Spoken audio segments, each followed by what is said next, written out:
Acara ini didukung oleh Desa Pay, cashless-nya kerabat desa Indonesia.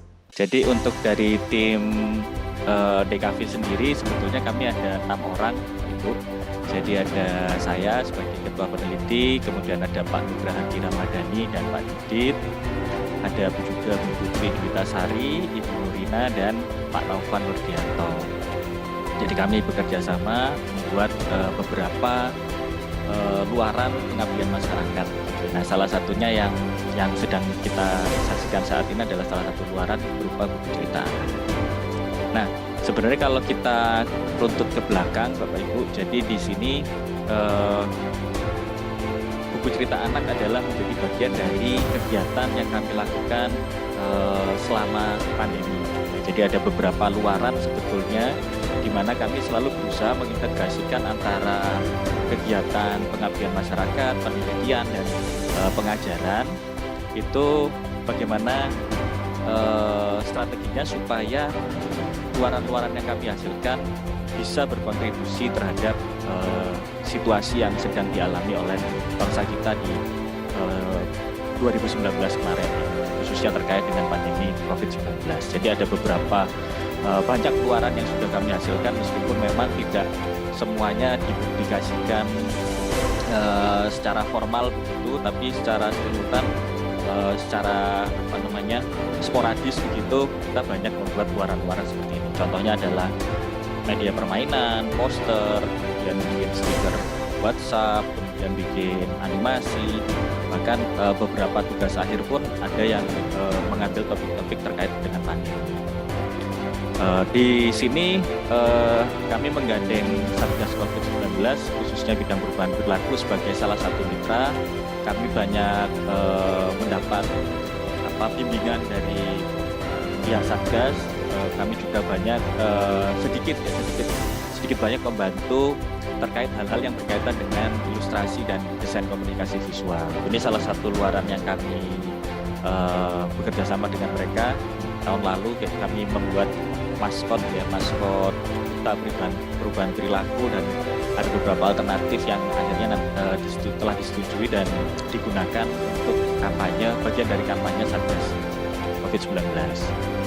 Untuk tahun lalu sendiri di tim yang sama, juga mitra yang sama, kami sempat menghasilkan sebuah permainan kartu ya, yaitu Palagan. Ini tahun lalu sudah rilis, kurang lebih sebanyak total 2.000 eksemplar dan sudah disebarkan kepada masyarakat. Nah, untuk tahun ini sendiri kami memang masih mengulik khalayak yang target market yang sama. Jadi kita memang sukanya kulik-kulik tentang keluarga dan anak-anak gitu ya. Salah satu alasannya adalah kami menyoroti anak-anak ini juga menjadi korban dari situasi yang serba sulit ketika pandemi yang masih berjalan hingga sekarang. Ya. Dan mereka harus melalui pembelajaran jarak jauh, kemudian harus membatasi segala pembatasan sosial, yang tidak bisa bermain seperti biasa dengan teman-temannya, baik itu di sekolah maupun di lingkungan di rumah. Kemudian mungkin juga mereka harus melalui banjir informasi ya, tidak hanya melalui gawai saja, tapi juga mungkin dari lingkungan dan orang tua. Nah, sedangkan banyak penelitian yang menyebutkan bahwa anak-anak di masa pandemi juga mengalami tekanan psikologi dalam keluarga dan lingkungan. Ya. Jadi memang ada kata-kata tidak seorang pun yang terlatih menghadapi situasi seperti ini ya, baik orang tua, orang sepuh ya, tidak ada yang menyangka kita akan mengalami masa-masa seperti ini, terlebih lagi anak-anak. Itulah yang menginspirasi kami akan menarik melihat bagaimana ketika situasi pandemi ini dilihat dari kacamata anak-anak. Apa yang sebetulnya mereka rasakan, apa yang sebetulnya mereka harapkan, apa yang sebetulnya mereka pikirkan mungkin ya. Jadi kita mencoba mengambil tema buku ceritanya ini dari, oleh, dan untuk anak-anak gitu. Ya, mungkin dalam perjalanannya diharapkan ini juga menjadi salah satu semacam dokumentasi begitu atau obituari gitu ya, jurnal gitu. Bagaimana sih sebetulnya pandemi ini dilalui dari kacamata anak-anak. Nah, ketika kami memiliki ide untuk menghasilkan luaran ini, sebetulnya ada 4 tema yang ada di dalam buku ini ya, tema-tema itu dibagi berdasarkan timeline atau fase dalam pandeminya. Tapi ini menurut interpretasi kami. Jadi di awal kami ingin membuat cerita-cerita yang tentang permulaan, bagaimana awal ketika pandemi datang ke Indonesia, kemudian begitu banyak membawa perubahan dalam kehidupan di masyarakat. Kemudian mungkin tema yang kedua, bagaimana orang Indonesia atau khususnya anak-anak Indonesia menghadapi tantangan ya, artinya kesulitan dan penderitaan yang dialami oleh masyarakat ya, orang tua, keluarga dan diri sendiri begitu. Sekaligus contoh-contohnya bagaimana mereka itu bisa bertahan hidup.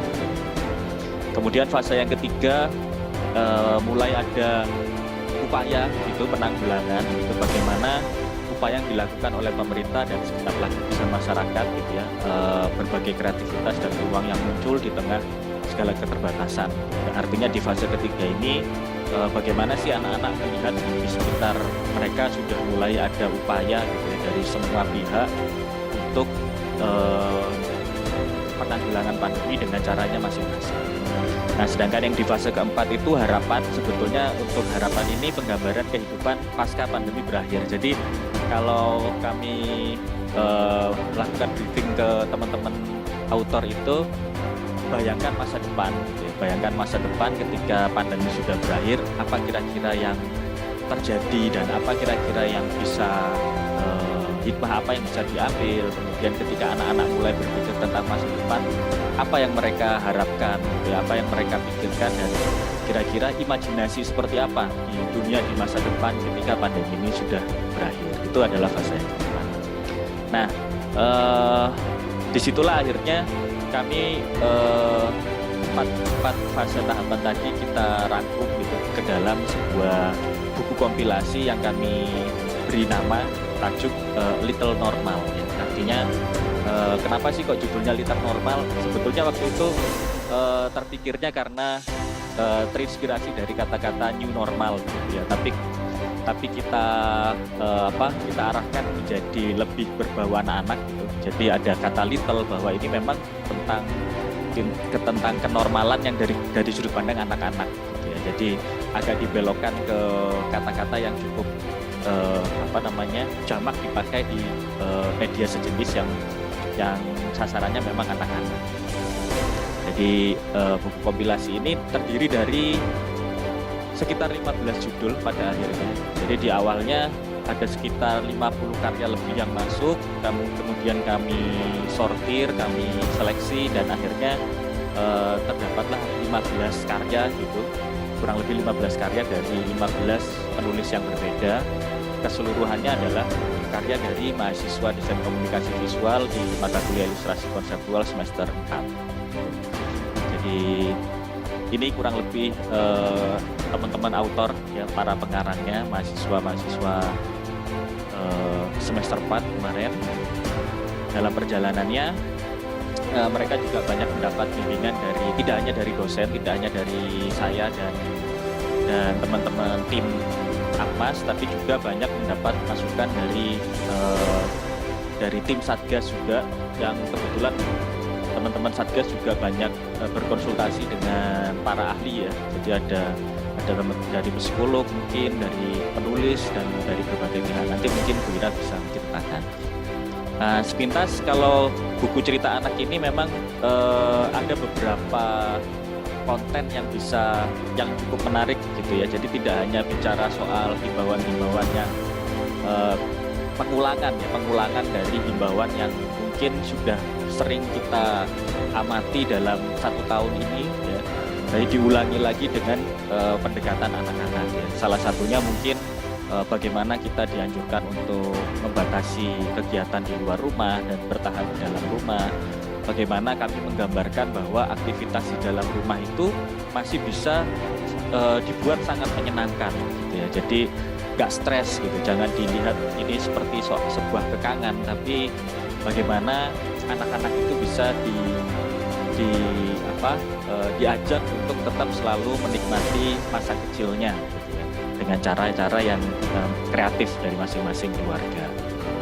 Kemudian ada juga beberapa himbauan mengenai upaya vaksinasi begitu ya. Jadi dari sudut pandang anak-anak bahwa kalau ketika vaksinasi sudah dilakukan sebaiknya kita ikut berpartisipasi selama kita memenuhi syarat ya untuk anak-anak yang 12 tahun ke atas untuk saat ini yang diperbolehkan, dan tidak usah ragu bahwa itu akan menjadikan mereka menjadi kuat, gitu, menjadi kebal, namun tapi tetap harus mengikuti protokol kesehatan yang berlaku.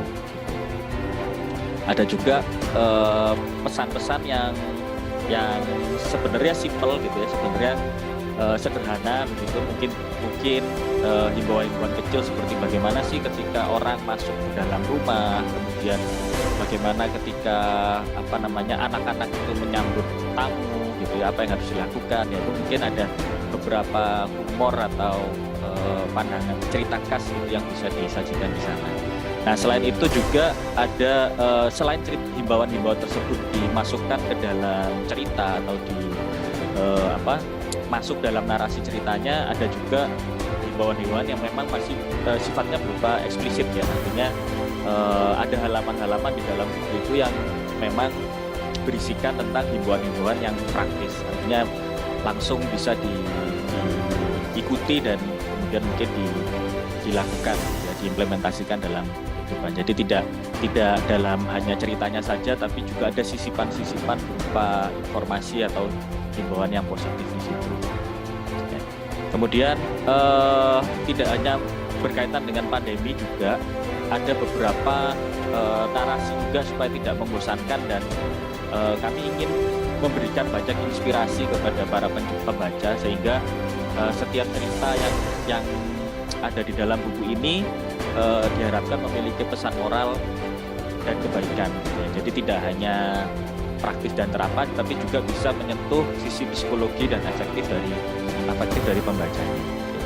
Sehingga ada nilai teladan atau nilai moral yang bisa diambil bagi keluarga dan anak-anak. Contohnya misalkan di cerita yang ada di gambar di layar saya ini, ada cerita tentang bagaimana seseorang yang anak kecil yang terinspirasi membantu memasarkan toko tetangganya gitu ya, seorang nenek yang punya toko tapi jadi sepi.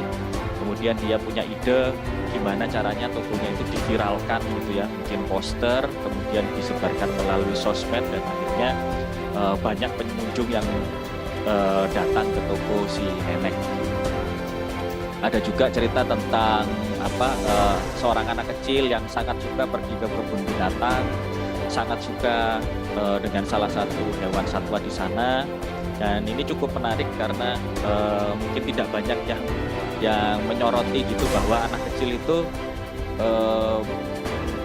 memiliki tokoh atau karakter favorit gitu ya. Dan mungkin ketika tokoh karakter favoritnya itu adalah seorang binatang, dan ketika pandemi mungkin banyak kebun binatang atau tempat perlindungan sejenis itu yang struggle begitu, yang kesusahan gitu ya, karena tidak ada pemasukan dari pengunjung.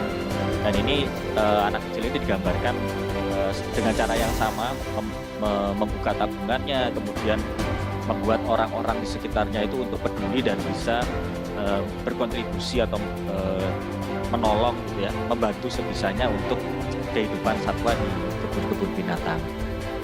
Ada juga karya yang menyoroti bagaimana supaya selama pandemi ini adalah kesempatan emas untuk lebih banyak waktu kita untuk belajar dan mempelajari dan menjelajahi unsur-unsur kebudayaan atau kebinekaan yang ada di Indonesia gitu ya. Jadi ini adalah cerita tentang bagaimana keluarga, salah satu keluarga di karakter yang namanya Dul ini mencoba berbagai macam makanan, permainan tradisional dari berbagai daerah di Indonesia. Ada juga upaya untuk menghargai tenaga kesehatan ya, baik itu dokter, perawat, itu bagaimana mereka secara heroik menjadi garda depan dari penanganan pandemi ini begitu. Jadi ada kisah yang berkaitan dengan para nagas. Nah, ini mungkin salah satu contoh imajinasi bagaimana ketika pandemi sudah berakhir gitu ya, ketika ketika pandemi sudah berakhir, kemudian anak-anak sudah bisa berkeliaran bebas di taman tanpa menggunakan masker. Ya, ini tentunya tidak sekarang, tapi cerita dalam judul ini cukup menarik. Ada kebiasaan-kebiasaan baik selama pandemi yang mungkin nanti akan bisa diimplementasikan hingga pandemi sudah berakhir. Misalkan kita jadi lebih rajin cuci tangan, tempat fasilitas untuk cuci tangan dan itu lebih banyak tersedia di tempat-tempat publik, ya, itu seperti itu. Jadi ada beberapa pelajaran yang bisa dipetik. Ada juga yang buku cerita anak yang isinya menyelipkan beberapa sifatnya interaktif, begitu. Ada permainan di dalamnya, gitu ya. Jadi ada tidak hanya melulu bercerita, tapi dia juga bisa melakukan sebuah permainan kecil yang ada di dalam buku cerita anak ini. Nah, untuk strategi distribusinya sejauh ini kami berencana membuat dalam dua jalur begitu. Jadi yang pertama, buku cerita anak ini sudah bisa secara berkala dinikmati melalui sosial media Satgas Perubahan Perilaku. Ini salah satu contoh di Instagram. Jadi dirilis satu persatu judulnya. Ini bisa per judul, ya. Jadi pemirsa bisa mulai dari sekarang, sudah ada sekitar 4 judul yang dirilis gitu. Itu bisa dinikmati melalui Instagram. Jadi gampang, tinggal di open aja, kemudian di slide itu sudah ada 4 judul yang bisa dinikmati. Tapi selain itu masih ada pekerjaan yang dalam proses. Insya Allah buku kompilasinya nanti akan disebarkan juga melalui teman-teman Satgas, melalui dalam format bentuk PDF kompilasi 15 judul itu sudah ada di sana semua, sehingga masyarakat bisa mengunduhnya secara gratis.